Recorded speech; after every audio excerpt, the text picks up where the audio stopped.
बड़ी खबर हमारे वन इंडिया कड़क न्यूज़ के सहयोगी आदेश शर्मा जी से फर्रुखाबाद उत्तर प्रदेश से। फतेहगढ़ आर्मी कैंट का लेफ्टिनेंट जनरल का दौरा।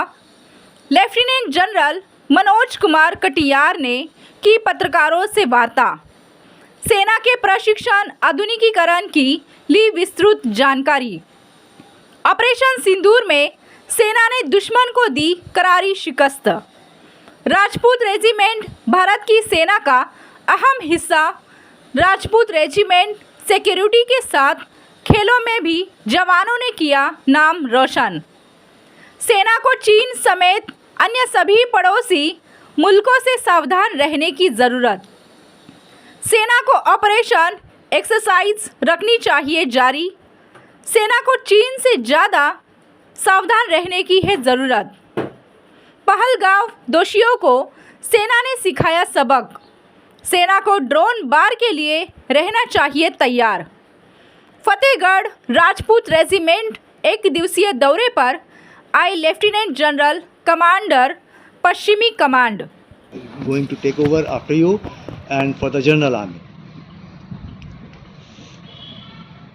सबसे पहले तो ये है कि हमें जो हमारी ऑपरेशनल रेडीनेस है उस पर कॉम्प्रोमाइज़ नहीं करना है, क्योंकि हमारे देश पर चाहे वो नॉर्दर्न बॉर्डर्स हों, चीन के साथ जो हमारी सीमा है, या पश्चिमी बॉर्डर्स हों, खतरा लगातार बरकरार है।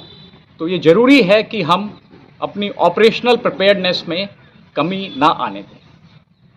इसके साथ साथ एक संदेश और जो मैं हमेशा सेना को देना चाहता हूं और बतलाता हूं, वो ये है कि सेना में हमको अपना जो अपॉलिटिकल और सेकुलर कैरेक्टर है, यानी कि गैर राजनीतिक और गैर सांप्रदायिक, वो बरकरार रखने की ज़रूरत है।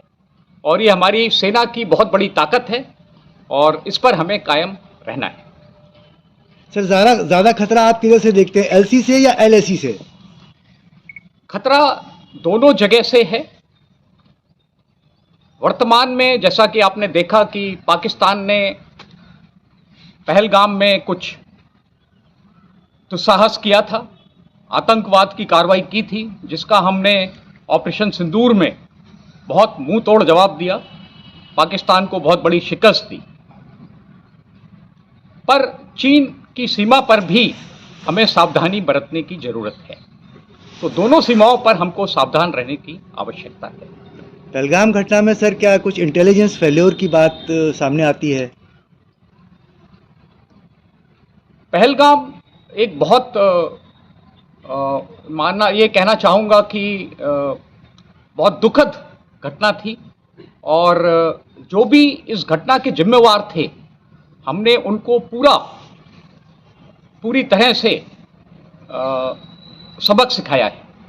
भले ही जिन लोगों ने इस आतंकवादी हमले को अंजाम दिया था, जो टेररिस्ट थे, उनको ख़त्म किया, और जिन लोगों ने इसकी प्लानिंग की थी और जिन्होंने इसका रूपरेखा रची थी, उनको भी हमने उनके हेडक्वार्टर्स में, उनके कैंप्स में जाकर बर्बाद किया। तो ये एक बहुत बड़ी सफलता थी भारतीय सेना की और हमारे देश की, जिस तरीके से हमने ऑपरेशन सिंदूर को में जीत हासिल की। देश दुनिया की खबरों के लिए जुड़े रहिए वन इंडिया कड़क न्यूज के साथ। धन्यवाद।